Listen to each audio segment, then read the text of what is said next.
10 years after the enactment of the Violence Against Persons Prohibition Act, a new national survey has revealed that more than half of Nigeria's population remain unaware of the legislation despite its adoption in 35 of the country's 36 states.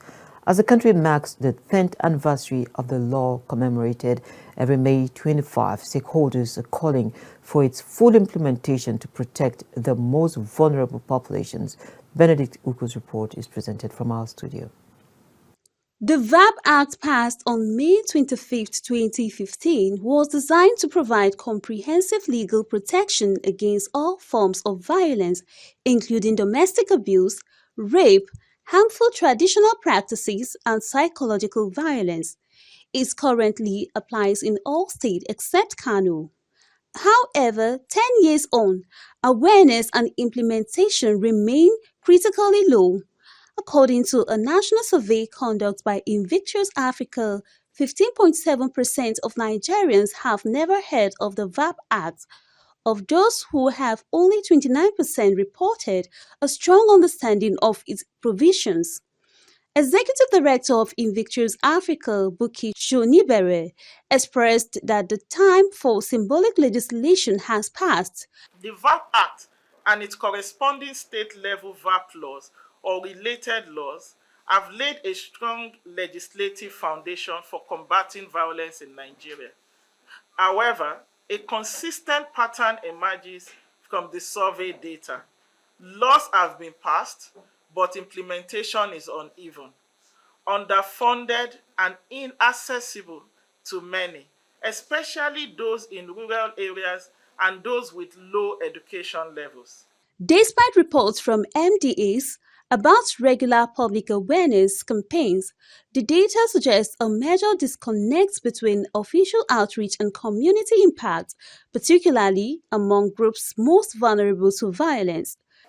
For the effective implementation of the VAPP Act, we believe that there are 4 key steps that should be taken. First is the fact that we have to scale up inclusive public awareness. Secondly is that we must strengthen the enforcement system.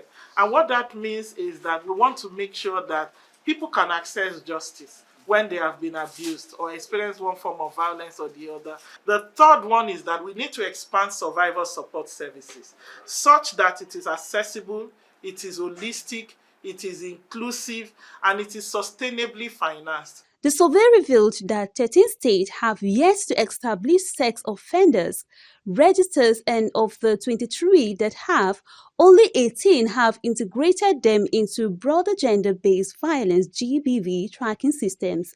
This poses questions whether the existing campaigns are not sufficiently inclusive or far-reaching, particularly for those most vulnerable to violence.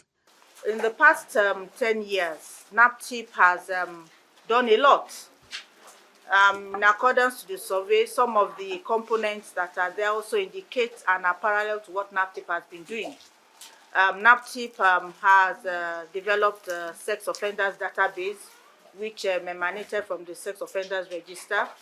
And public awareness, as Invictus has indicated, is a tool that needs to be toned up.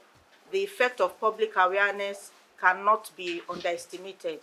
And for us in NAPTIP, the DG ensures that public enlightenment is always at the forefront.